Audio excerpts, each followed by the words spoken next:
Hello everyone. তো আগের ব্লগে তোমরা দেখেছিলে যে আমরা পুরীতে চলে এসেছিলাম, আর পুরী স্টেশনে নেমে আমরা একটা ম্যাজিক গাড়ি করে হোটেল দেখার জন্য বেরিয়ে পড়ছিলাম। তো অনেক দিন পর একটা আলাদা একটা ফিলিংস হচ্ছিলো সমুদ্র দেখে। আমরা আর কেউ থামতে পারিনি, একদম ব্যাগপত্র রেখেই নেমে পড়েছিলাম। তো স্নান ধান করে নেওয়ার পর হোটেলে চলে এসেছিলাম, আর চোখ মুখের অবস্থা খুবই খারাপ ছিল আর কি। তো তারপরে অনেক খিদে পেয়ে গেছিলো সবারই, তো লাঞ্চটা করে নিলাম।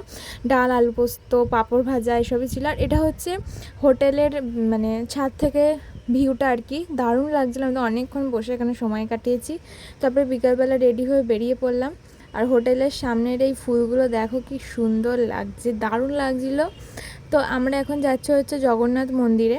অনেক ছোটোতে এসেছিলাম, কিছুই মনে নেই যদিও, তাও কেমন যেন একটা নতুনত্ব লাগছে। সব কিছু চেঞ্জ হয়ে গেছে ওইখানটায়, ঘিরে টিরে দিয়েছে অনেক কিছু। তো তারপরে আমরা বিচে চলে এলাম, আর এখানে দেখো দুটো কচ্ছপ মরে পড়েছিল। এটা হচ্ছে আর কি মাছ ধরতে গিয়ে ওদের জালে আটকে পড়েছিল, আর ওরা এখানে পুঁতে দিয়েছিল। তো তারপরে একটুখানি মাছ খাওয়া হলো। তো বাই বাই।